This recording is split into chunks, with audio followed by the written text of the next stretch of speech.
Hi అండి. అందరూ బాగున్నారా? మీకు అందరికీ ఒకటి చెప్పబోతున్నాను. ఈ ఆషాఢ మాసం గదా! బుధవారం నుండి. ఈ ఆషాఢ మాసం సందర్భంగా గోరింటాకు అందరూ పెట్టుకుంటారు. దాని ఉపయోగం ఏందంటే వేడిని తీసేస్తది. మన ఒంట్లో ఉన్న వేడిని తీసేసి చలవదనాన్ని ఇస్తది. దీన్ని ఎన్ని రకాలుగా ఉపయోగించుకోవచ్చు అనంటే మనకు డేట్ వచ్చి మైలయినప్పుడు తక్కువ అవ్వడానికి ముద్దలు చేసేసుకుంటారు. తర్వాత కాళ్ళు పలిగినా పెట్టుకుంటారు. చేతులకు పెట్టుకుంటారు. తల వెంట్రుకలకి ఇట్లా తెల్లగా అయినాయి గదా! దానికి అన్నీ కలిపైతే పెట్టుకోవచ్చు. మా చెట్టు గోరింటాకు చెట్టు అయితే చాలా ఏ కాలంలోనైనా ఎర్రగా పండుతది. అదేంది మా చెట్టు ప్రత్యేకత చాలా ఉంది. నువ్వు ఏ కాలంలోనైనా కొంతమంది శ్రావణంలో, ఆషాఢంలో మాత్రమే ఎర్రగా పండుతదని అనుకుంటారు గదా! మా చెట్టు అయితే ఏ కాలంలో అయినా ఎర్రగానే పండుతది. దానికో ప్రత్యేకత ఉంది మా చెట్టుది. ఇక మా చెట్టు ఇంటి ముందర ఏమేమి చెట్లు పెట్టినో ఒకసారి చూద్దాం రండి. ఇది ఇంటి ముందర అన్నట్టు. మేము ఇంటి ముందర ఈ విధంగా ఇంటి బయట ఏం చేశానంటే వేప చెట్టు పెద్దగా ఉండేది కొట్టించిన. తర్వాత గోరింటాకు చెట్టు కూడా వేప చెట్టు పెట్టినప్పుడే పెట్టిన చాలా పెద్దగా కొట్టియంగా పెరుగుతూనే ఉంటే అందరూ కొమ్మలు తీసుకుపోతూనే ఉంటారు. ఈ విధంగా పూల చెట్లు అయితే మీకు పెడుతున్నా చూడండి. తెల్ల పూలు, జాజి పూలు,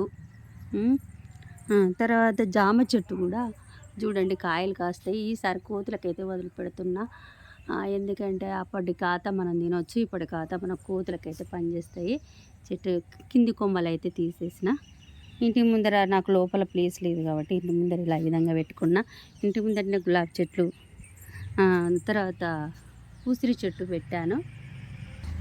ఈ విధంగా గులాబీ పువ్వు అయితే మంచిగా పూస్తూ ఉన్నాయి. ఉసిరి చెట్టు ఇంకా కాతకైతే రాలేదు. శంకుపూల చెట్టు, మల్లెపూల చెట్టు, మా మందార చెట్టు అయితే ఈ మధ్యలో అంతా మంచిగా పూస్తూ ఉంది. ఇంకా మొగ్గలు అయితే ఏం చేస్తారంటే వాకింగ్కి వచ్చిన వాళ్ళు నాకు చెప్పకుండానే తెంపుతూ ఉన్నారు. అలా ఎన్నిసార్లు తెంపొద్దు, నాకు చెట్టు మీదనే మందార పువ్వులు ఉండాలి అనేసి ఎంత చెప్పినా కూడా వాళ్ళు తెంపుకుంటూ ఉన్నారు. ఇక మల్లె చెట్టు ఇంకా లోపల తీగ మేకలు ముట్టుకుంటాయని ఇట్లా గట్టి లోపల మల్లె చెట్టు అయితే పెట్టిన. ఈ చెత్త భూమి నానినాక తీద్దామని అయితే ఉంచిన. ఈ విధంగా మల్లె చెట్టు అయితే చూడండి చాలా చక్కగా పూలు వెళ్ళినాయి ఈసారి. చిట్ట చివరగా పచ్చ పూల చెట్టు చూడండి ఎంత కలర్ఫుల్గా ఉందో. నేనైతే చాలా ఇంట్రెస్ట్గా గన్నేరు చెట్లు, అటువైపు కూడా మాది ఇల్లు, అటువైపు కూడా గన్నేరు చెట్లు పెట్టాను నేను. అందరూ పువ్వులు లేవు చెట్టుకు, వాకింగ్కి వచ్చిన వాళ్ళందరూ తెంపుకో.